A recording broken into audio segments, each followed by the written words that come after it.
To introduce him is Mr. Alligator Makori. Makori, kindly tell Kevin Solo and indeed the audience what you expect from our third speaker speech. Thank you very much, Madam Toastmaster. Good evening, all of you.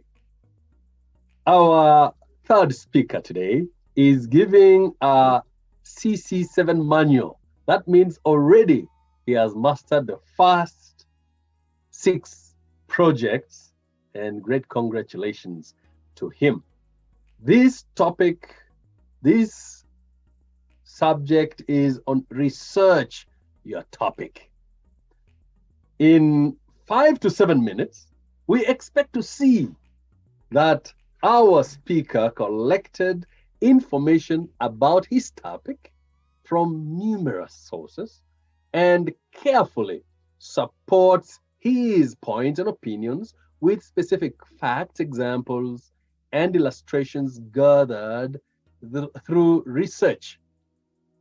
I will look out for all the other aspects of good speech that he has learned in the course of his journey to this point. The title for the next speaker is, in a moment, The Titanic of Higher Education. Toastmaster Kelvin Solo, The Titanic of Higher Education, The Titanic of Higher Education, Kelvin Solo.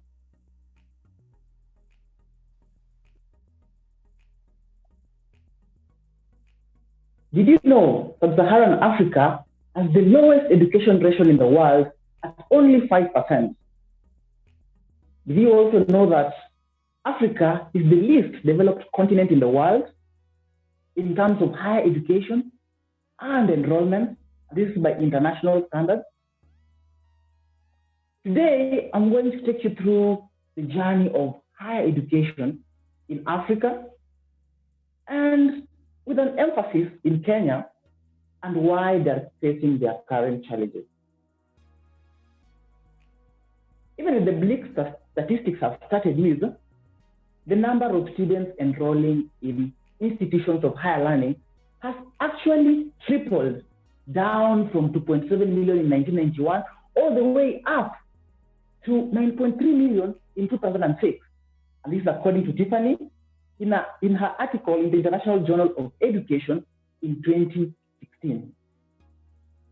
In Kenya, we had 527 enrollments in 1960, but now we have hundreds of thousands of students enrolling every single year to institutions of higher learning. And this is a positive step because Africa, Kenya, depends on educating its masses so that we can pull ourselves out of poverty and then debouch into prosperity. However,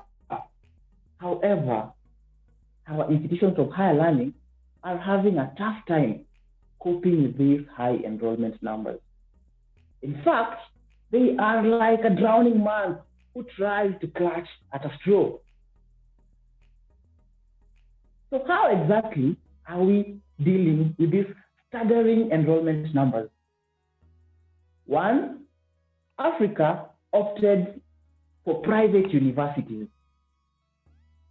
Another solution, and this is what I'm going to focus on today, is that Africa, and specifically Kenya, opted to introduce privately sponsored student programs, or in other words, self-sponsored students.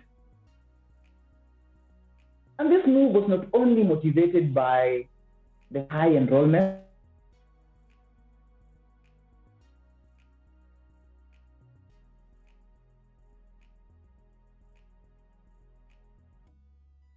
stage.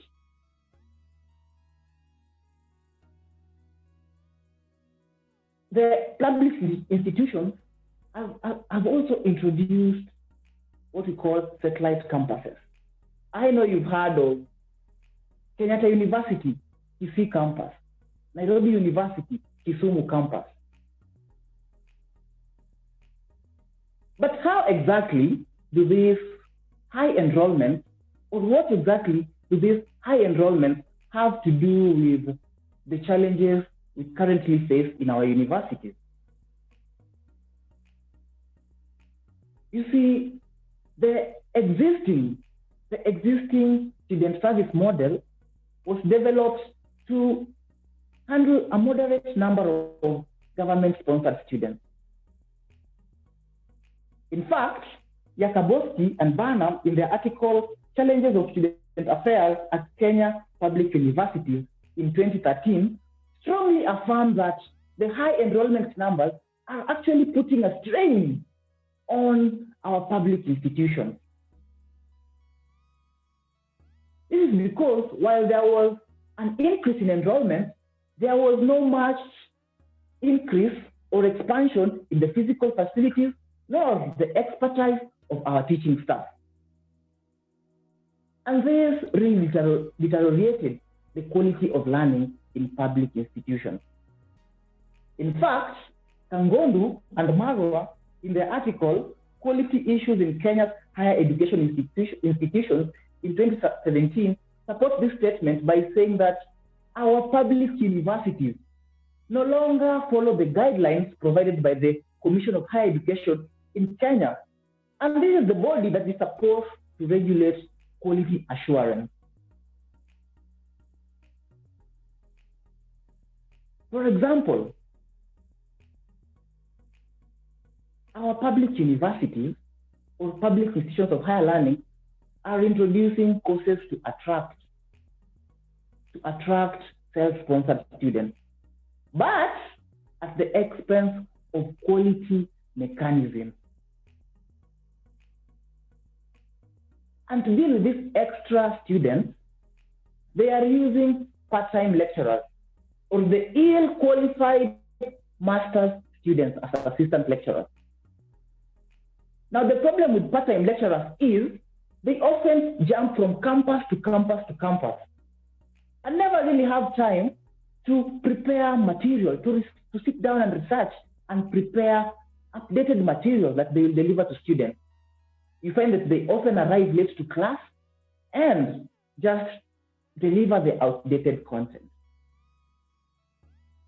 We've also witnessed poor examination policies. And this is evident by the massive cheating and students copying from each other. And not only students are affected, our teaching staff, especially the full-time teaching staff, are gravely affected too. Most of the times, they receive, let's say, remuneration, and in some occasions, they even have to strike before they can get paid. This really deteriorates. This really demoralizes them. And some of them opt to even emigrate abroad. In his article, Diego, for the British Journal of Education, he states that up to 23,000 qualified lecturers emigrate in search of better working conditions every single year. 23,000. You guys can imagine the brain drain. And then we have these part-time lecturers who conveniently fill these gaps. And up to 69% of them, by the way, say they only teach, or they're only here for economic gains and not as a duty to impart knowledge to students. Toastmasters, I have painted the grim picture of the status of our institutions of higher learning. But the status quo does not have to remain. It is up to us to implement policies, to think on ideas, and dig ourselves out of this rabbit hole. Back to you, Rafelda.